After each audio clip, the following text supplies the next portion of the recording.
C'est l'homme qui a changé le visage de Manchester United. Arrivé en janvier dernier en provenance du Sporting Portugal pour 55 millions d'euros, Bruno Fernandes s'est rapidement imposé comme le leader technique des Red Devils. Auteur de performances XXL, le meneur de jeu portugais n'a pas eu besoin d'un trop long temps d'adaptation pour exposer son talent et devenir le nouveau chouchou des supporters. Avec lui, Manchester est soudainement devenu imbattable et s'est offert une fin de saison aussi excitante que son début a été laborieux. Comment Bruno Fernandes a-t-il ravivé la flamme des Red Devils? Abonne-toi à notre chaîne, nous mettons en ligne de nouvelles vidéos toutes les semaines. Bruno Fernandes ne serait-il pas la meilleure recrue de Manchester United depuis la fin de l'ère Alex Ferguson?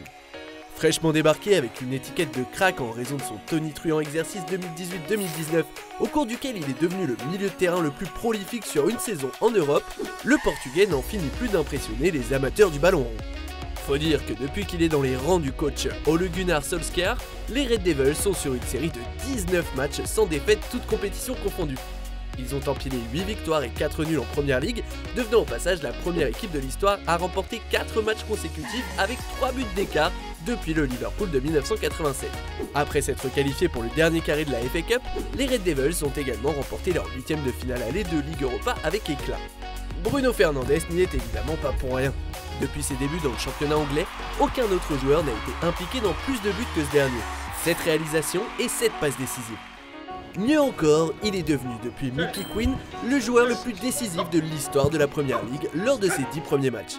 Des statistiques impressionnantes qui ont permis aux Lisboètes d'être élu 2 fois de suite joueur du mois. C'est le premier Mancunien à réaliser cette performance depuis un certain Cristiano Ronaldo. De quoi faire de nouveau chanter les travées d'Old Trafford.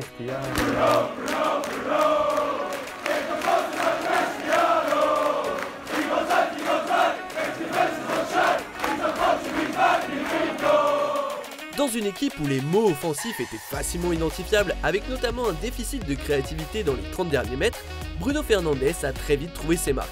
Il est aujourd'hui le métronome des Red Devils. Jeu court ou jeu long entre les lignes, percussion ou temporisation à l'approche de la surface de réparation, l'ex-joueur du Sporting Portugal rayonne par sa simplicité et sa justesse technique. Véritable catalyseur du jeu dans les phases de transition, ce maître artificier des coups de pied arrêtés est également l'un des premiers défenseurs de son équipe. Son pressing et son replacement durant les phases de récupération haute sur le terrain permettent à United de ne jamais être totalement désorganisé. Désormais, cette équipe n'est plus le bloc découpé qu'elle pouvait être. Et les chiffres le prouvent, depuis qu'il est aligné, Manchester n'a encaissé que 8 buts. Enfin, Bruno Fernandes brille par sa capacité à faire jouer les autres. Son positionnement sur le terrain permet par exemple de mettre à profit le volume de jeu de Paul Pogba sans que celui-ci ne soit pour autant dispensé de quelques tâches ingrates en défense. Qu'importe, 7 mois après son arrivée en Angleterre, Bruno Fernandes est déjà considéré comme l'un des meilleurs joueurs de Première Ligue. Aux côtés des Rashford et Martial, il s'est imposé comme le patron des Red Devils. Avec lui, Manchester est devenu une équipe plus imprévisible, loin de cette stérilité offensive qui lui collait à la peau en début de saison. Au milieu de terrain, sa complicité et complémentarité naissante avec Paul Pogba redonnent d'ailleurs espoir aux supporters mancuniens qui rêvent de voir de nouveau leur club jouer les premiers rôles. Après tout, changer la face d'une équipe est l'apanage des grands joueurs. Et avec sa personnalité et son leadership, Bruno Fernandes aspire à l'être dans un futur proche. Bruno Fernandes arrivera-t-il à hisser de nouveau Manchester sur le devant de la scène? Est-il aujourd'hui considéré comme un grand joueur? Dis-nous ce que tu en penses en commentaire. Merci d'avoir regardé notre vidéo. Si tu as kiffé, n'hésite pas à parler de notre chaîne autour de toi, d'aimer et de partager. A très vite pour une nouvelle vidéo. Ciao!